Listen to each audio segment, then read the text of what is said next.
नमस्कार, स्वागत है आपका एबीपी गंगा में। मैं अवधेश। उत्तराखंड के कई इलाकों में बर्फबारी, ऊंचाई वाले इलाकों में हल्की बर्फबारी चल रही, सिलसिला जारी है और इन सब के बीच चली खबरों का रुख करते हैं। उत्तराखंड विधानसभा शीतकालीन सत्र की तारीख का ऐलान कर दिया गया है। गैरसैंण नहीं, देहरादून में ही विधानसभा का शीतकालीन सत्र होगा।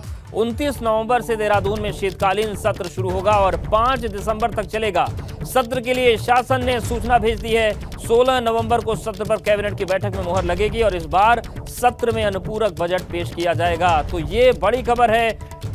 उत्तराखंड विधानसभा शीतकालीन सत्र की तारीख का ऐलान हो गया है। गैरसैंण नहीं, देहरादून में होगा विधानसभा का शीतकालीन सत्र। 29 नवंबर से देहरादून में शीतकालीन सत्र शुरू होगा और 5 दिसंबर तक चलेगा।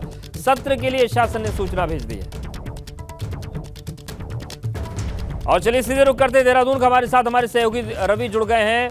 रवि, ये बताइए कि जिस तरीके से ये देहरादून में शीतकालीन सत्र होने वाला है, जितने भी बड़े और छोटे नेता हैं उत्तराखंड के, सभी लोग गैरसैंण की बात करते हैं। क्या कोई एक भी विरोध की आवाज उठी है कि गैरसैंण में होना चाहिए सत्र?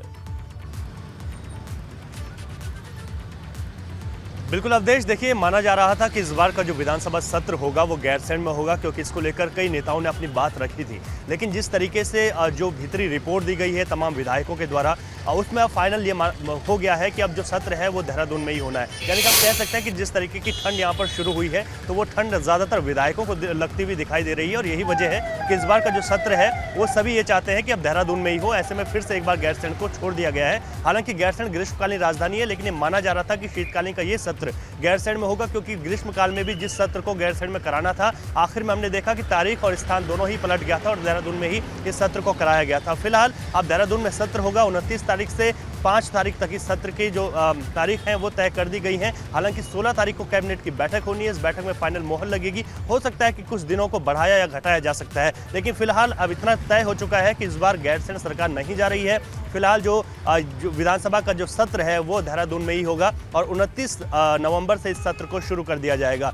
तो जिस तरीके से इस बार अनुपूरक बजट है वो पेश किया जाना है। तमाम ऐसे विधेयक हैं जिनको इस बार सदन के पटल पर रखा जाएगा। बहुत महत्वपूर्ण इस बार का ये जो है सत्र माना जा रहा है, क्योंकि अनुपूरक बजट के साथ ही कई ऐसे विधेयक हैं उनको भी इस बार जो है प्रदेश में। बिल्कुल बने रहिए हमारे साथ।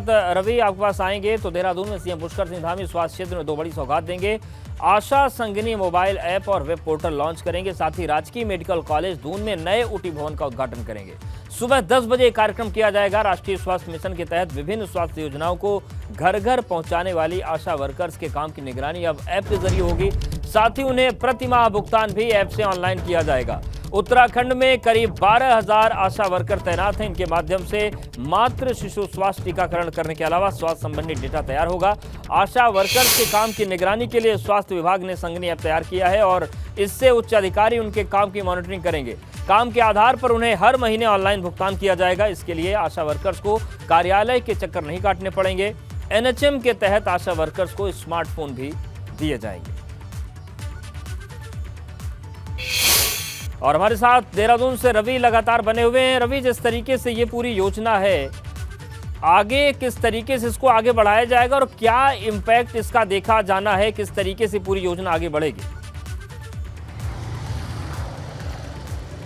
बिल्कुल अवधेश, देखिए, जो दून अस्पताल है वो उत्तराखंड का सबसे बड़ा सरकारी अस्पताल है, जहां पर इस वक्त मैं मौजूद हूं और मुख्यमंत्री पुष्कर सिंह धामी कुछ देर बाद यहां पर पहुंचेंगे, जिसके लिए पूरी तैयारियां कर दी गई हैं। आज एक बड़ी सौगात अगर स्वास्थ्य के क्षेत्र में देखें तो OT emergency and ICU block, जिसका शुभारंभ यहाँ पर मुख्यमंत्री करने जा रहे हैं और ये एक नया भवन बनकर तैयार हुआ है, क्योंकि अगर देखा जाए तो सरकारी अस्पतालों में सबसे बड़े अस्पताल होने के नाते दून अस्पताल में सिर्फ मैदानी इलाकों के नहीं, पहाड़ों के भी तमाम लोग आते हैं। लेकिन जिस तरीके से व्यवस्थाएं कम हैं और तमाम जो सुविधाएं नहीं हैं, उन सुविधाओं को बढ़ावा देने के लिए आज यहाँ पर एक जो है कार्यक्रम रखा गया है और तमाम चीज़ों का जो यहाँ पर शिलान्यास और लोकार्पण के कार्यक्रम रखे गए हैं। इसके अलावा अगर बात की जाए तो आशा वर्कर्स के लिए आज संगिनी ऐप की शुरुआत भी यहाँ से की जाएगी। संगिनी ऐप अगर देखा जाए तो जो आशा वर्कर्स हैं वो क्या क्या काम करती हैं वो उसमें अपना पूरा अपडेट दे सकेंगी।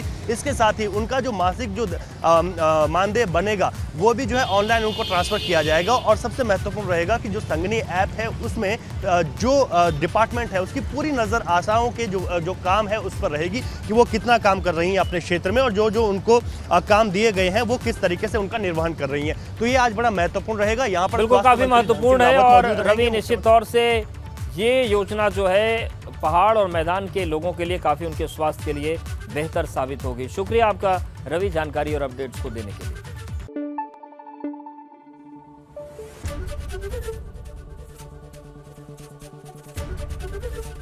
एबीपी गंगा, खबर आपकी, जुबान आपकी।